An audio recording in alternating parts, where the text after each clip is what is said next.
কৈলাসে কার্তিক আর বিনায়ক তারা দুজন ভাই আনন্দের সাথে খেলা করছিলেন। তার সাথে সাথে তারা মার্শাল আর্টের অধ্যয়ন করছিলেন। এইভাবে দুজন প্র্যাকটিস করার পরে তাদের দুজনেরই খুব জোরে খিদে পায়। তখন তারা দুজন গল্প করতে করতে বাড়ির দিকে হাঁটতে থাকে। দাদা, আমার খুব খিদে পেয়েছে। তোমারও কি খিদে পেয়েছে? হ্যাঁ ভাই, কিন্তু মা প্রতিদিন যেগুলো রান্না করে সেইগুলো না খেয়ে নতুন কিছু খেতে ইচ্ছা করে। হ্যাঁ, কিন্তু আমাদের কি করা উচিত? আমরা কি আজ ভুলোকে গিয়ে আমাদের ভক্তদের খাবারের স্বাদ নেব বলো? চলো দাদা, বাবাকে গিয়ে তাহলে সত্যিটা বলি আর ভুলোকে গিয়ে খাবারের তৃপ্তি নেব। চলো। এইরকম বলে তারা দুজন ভাই ভগবান শিবের কাছে আসেন। তারপর তারা দুজন বলেন যে তারা পৃথিবীতে যেতে চান। ভগবান শিব তাদের দুজনের কথা শুনে হাসতে লাগলেন আর বললেন, এখনই যদি তোমরা পৃথিবীতে গিয়ে তোমার ভক্তদের বানানো খাবার খাও তাহলে কি তোমরা দুজন খুশি হবে? আমরা প্রতিদিন মায়ের রান্না খাই, কিন্তু আমাদের কাছে সুস্বাদু লাগে না বাবা। তাই আজ ভুলোকে যাব আর সেখানে ভক্তদের খাবার গিয়ে খাবো। ঠিক আছে পুত্ররা, তোমরা যাও। বাবা, আমরা শীঘ্রই ফিরে আসব। ঠিক আছে, যদি তোমাদের মা পার্বতী এটা জানতে পারে তাহলে? এই কথা শোনার পরে কার্তিক তার বাবার দিকে তাকিয়ে রইল। গণেশ তখন কি জবাব দেবে সমাধান খুঁজতে লাগলো। তখনই তার মাথাতে একটা ধারণা এলো। বাবা, মাকে কিছু বলবেন না, শুধু বলবেন যে আমরা আমাদের ভক্তদের তৈরি খাবার খেতে গেছি। মা ঠিক বুঝবেন। বিনায়ক, তোমার মা হচ্ছে বিশ্বের মাতা, সে জানতে পারবে না? এটা কখনো হতে পারে? তাহলে কি করব? ঠিক আছে, তোমরা যাও, আমি তোমাদের মাকে বুঝিয়ে বলবো। ভগবান শিব তাদের দুজনকে আশ্বাস দিল। তারা তখন দুজন ভাই যে যার বাহনে করে পৃথিবীর উদ্দেশ্যে রওনা দিল। অন্যদিকে দেবী পার্বতী বাচ্চাদের জন্য রান্নাঘরে ভালো মন্দ রান্না করছিলেন। তখন মহাদেব শিব রান্নাঘরেতে গেল আর যা কিছু ঘটেছে সবকিছু পার্বতীকে খুলে বলল। তাহলে কি তারা দুজনে খাবারের জন্য ভুলোকে গিয়েছে? হ্যাঁ পার্বতী, তারা দুজন তাদের ভক্তের ভক্তিপূর্ণ খাবারের স্বাদ নিতে চান। মহাদেব, তার মানে ওরা আমার রান্না করা জিনিস পছন্দ করে না? না পার্বতী, তারা তাদের ভক্তের প্রেমের মাধুর্যের অপমান করতে চান না পার্বতী। আর আমি যে এখানে তাদের জন্য খুব কষ্ট করে রান্না করেছি। এই কথা বলে দেবী পার্বতী খুবই দুঃখ পেল। ভগবান শিব দেবী পার্বতীকে সান্ত্বনা দিতে লাগলো। তখন তার মাথাতে একটা ধারণা এলো আর তিনি একটা সিদ্ধান্ত নিলেন। তিনি বললেন, চলো পার্বতী, আমরা পৃথিবীতে গিয়ে সাধারণ বাসিন্দা রূপে ঘর বানিয়ে থাকব এবং ভক্তিপূর্ণভাবে তাদেরকে ডাকব। তখন কিন্তু তারা অবশ্যই আসবে এবং আপনার ভালোবাসা ভরা রান্না করার স্বাদও জানতে পারবে। তাহলে তো মহাদেব, আমাদের পৃথিবীতে গিয়ে মানুষ হয়ে তাদের ক্ষুধা মেটানো উচিত। হ্যাঁ পার্বতী। তারপর ভগবান শিব এবং দেবী পার্বতী তারা দুজনে সাধারণ মানুষের রূপে পৃথিবীতে যান। সেখানে বসবাস করার জন্য তারা একটা বাড়ি তৈরি করেন এবং সেই বাড়ির মধ্যে গণেশ এবং কার্তিকের মূর্তি স্থাপন করেন। পার্বতী, এই মানচিত্রের সামনে তোমার তৈরি করা খাবারগুলো রাখো। ঠিক আছে, আমিও জানতে চাই এই খাবারগুলোর স্বাদ কেমন। এইবার ভগবান গণেশ এবং ভগবান কার্তিককে ভক্তিপূর্ণভাবে ডাকো। তারপর পার্বতী তাদের মানচিত্রের সামনে 10 রকমের খাবার রাখেন এবং তাদের দুজনকে ভক্তিপূর্ণভাবে ডাকতে থাকেন। অন্যদিকে কার্তিক এবং গণেশ অন্য ভক্তের বাড়িতে যাচ্ছিলেন। তারা খুবই ক্ষুধার্ত ছিল। আরে ভাই, কোথাও থেকে রান্নার গন্ধ পাওয়া যাচ্ছে না? হ্যাঁ ভাই, কিন্তু এই ঘ্রাণটা কোথায় থেকে আসছে ঠিক করে জানতে হবে। হ্যাঁ, মনে হচ্ছে আমাদের ভক্তরা আমাদেরকে ডাকছেন। হ্যাঁ দাদা, চলো তাড়াতাড়ি যাওয়া যাক। এইভাবে তারা যাবার সময় তাদের নাকে নানা রকমের খাবারের সুগন্ধ ভেসে আসে। এমনকি খাবারের সুগন্ধে তাদের মুখে জল চলে এলো। তারা সেখানেই থেমে গেল। তারা খুবই খুশি হলো। তখন গণেশ, ভাই, রান্নার গন্ধটা খুব ভালো লাগছে, তাই না? হ্যাঁ দাদা, ঠিকই বলেছ, রান্নার গন্ধটা কিন্তু খুবই ভালো। হ্যাঁ ভাই, আজ আমাদের পেট মন দুটোই ভরে যাবে ভক্তদের সুস্বাদু খাবারে। তারপর কার্তিক আর গণেশ সেই বাড়ির সামনে নামলেন এবং সাধারণ মানুষের রূপ ধারণ করলেন এবং সেই বাড়িতে গিয়ে দেবী পার্বতীকে ডাকতে লাগলেন। দেবী পার্বতী তখনই বাড়ি থেকে বেরিয়ে এলেন। মা, আমাদের খুব খিদে পেয়েছে, কিছু খেতে দেবেন? হ্যাঁ বাচ্চারা, অবশ্যই, তোমরা ভেতরে এসো, তোমাদের খেতে দেব। আসুন আসুন, ভেতরে আসুন, এই খাবারগুলো আপনারা উপভোগ করুন। আরে, এখানে তো অনেক ধরনের খাবার আছে, দেখেই তো জিভে জল চলে এলো। হ্যাঁ, তোমরা আনন্দ করে খাও। এত খাবার দেখে বিনায়ক মনে মনে চিন্তা করলেন, কত রকমের রান্না, নিশ্চয়ই এত নিষ্ঠার সঙ্গে এইসব করেছেন। এইগুলো ভালো করে খেতে হবে। খুব খিদে পেয়েছে, আমি আজকে সুখে শান্তিতে সব খাবো। এইরকম চিন্তা করে তারা দুজনেই 10 রকমের খাবার খুবই আনন্দের সাথে খেতে লাগলেন। দেবী পার্বতী তাদের দিকে দেখে খুবই ক্রুদ্ধ হয়ে যাচ্ছিলেন। অন্যদিকে ভগবান শিব খুবই আনন্দের সাথে তারা যা খেতে চাইছিলেন সবকিছু এক এক করে তুলে দিচ্ছিল। তখনই কার্তিক মনে মনে, দাদা কিন্তু ঠিকই বলেছেন, এই খাবারগুলো খুব ভালো আর একটু নতুনত্ব। বাড়ির খাবার খেতে আর ভালো লাগে না। সত্যি ভক্তদের খাবারের স্বাদই আলাদা। আজ খেয়ে খুব ভালো লাগলো। এরপর তারা দুজন ভাই খুবই আনন্দের সাথে সমস্ত খাবারগুলো খেয়ে শেষ করে ফেললেন। তারা দুজন খাবার শেষ করে হাত ধুয়ে দাঁড়িয়েছিলেন। অন্যদিকে দেবী পার্বতী এবং ভগবান শিব মনে মনে খুবই খুশি হচ্ছিল। আপনি যে খাবারগুলো তৈরি করেছেন খুব সুস্বাদু হয়েছে, মনে হচ্ছে কোনো দেবতার জন্য করেছিলেন।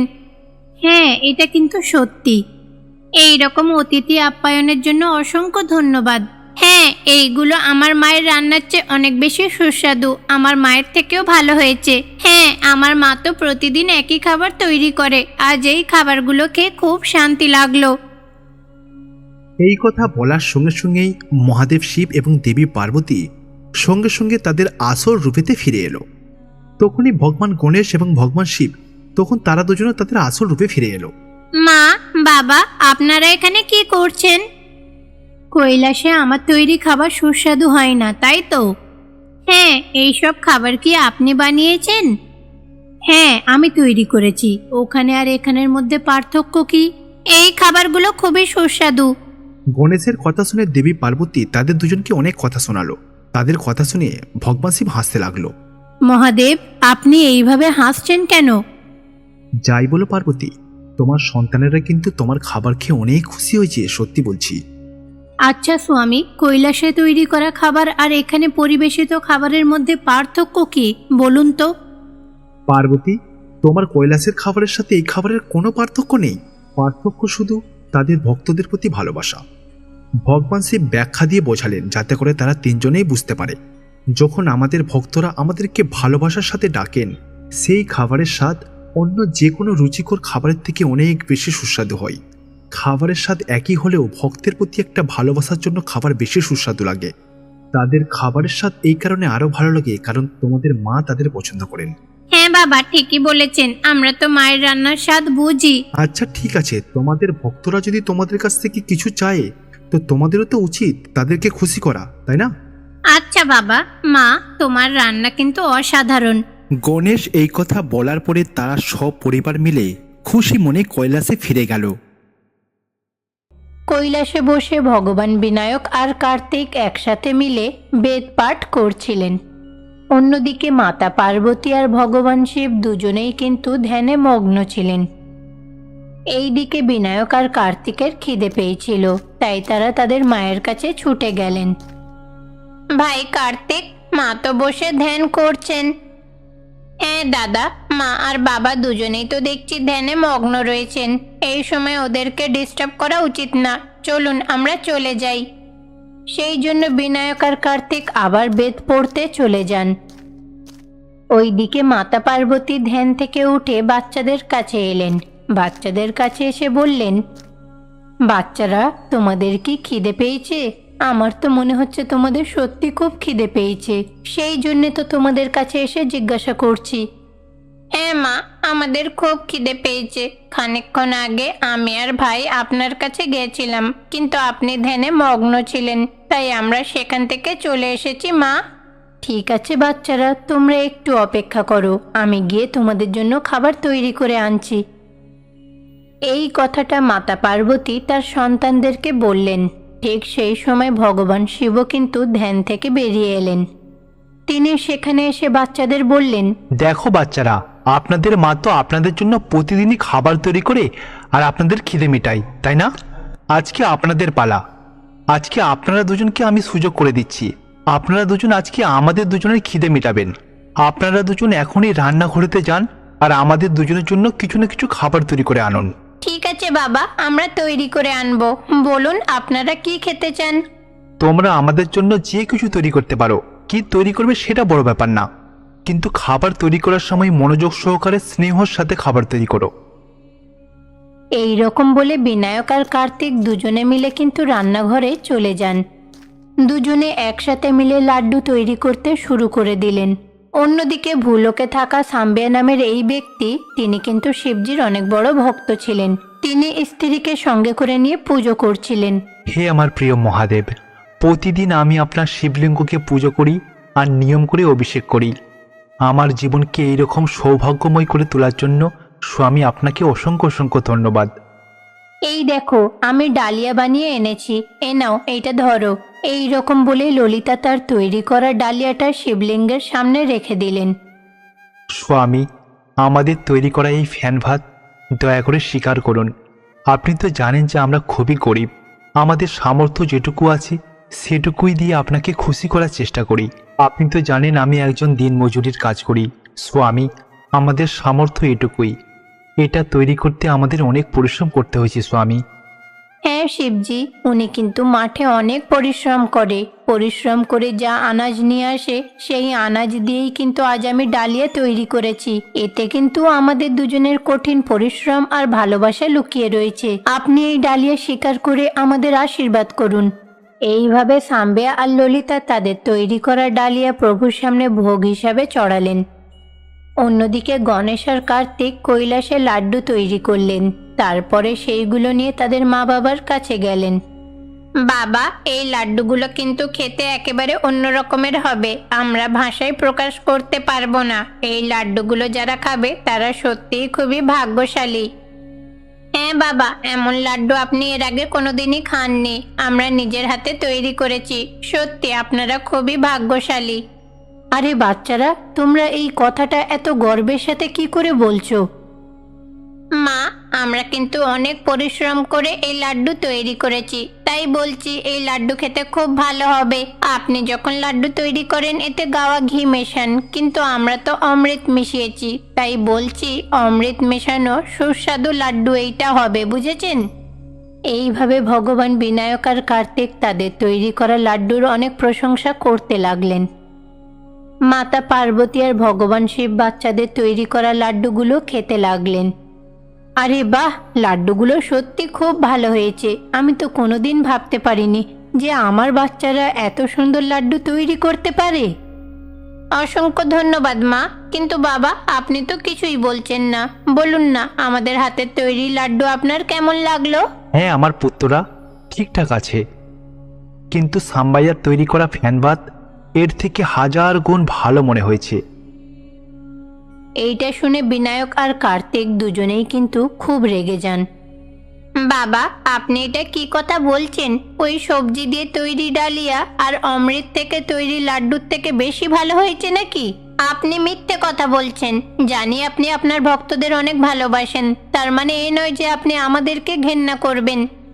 হ্যাঁ বাবা, সত্যি তো, আপনি শুধু আপনার ভক্তদের ভালোবাসেন, আমাদের ভালোই বাসেন না। যেখানে আমাদের কোনো মূল্য নেই আমরা সেখানে থাকবো না, আমরা এক্ষুনি এই কৈলাস ছেড়ে চলে যাব।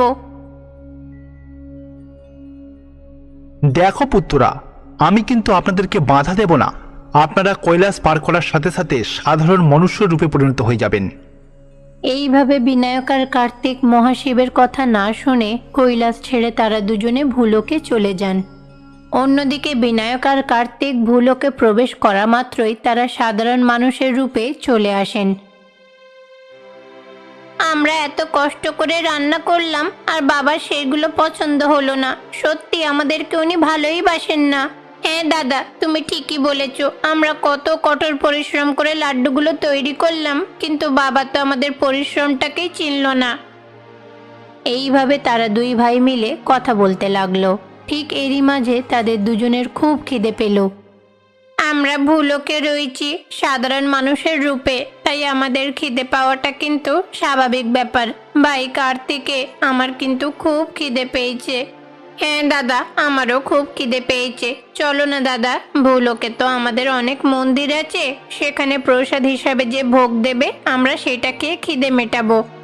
এই রকম বলে বিনায়ক আর কার্তিক সবার আগে ভূলোকে থাকা বিনায়কের মন্দিরে গেল।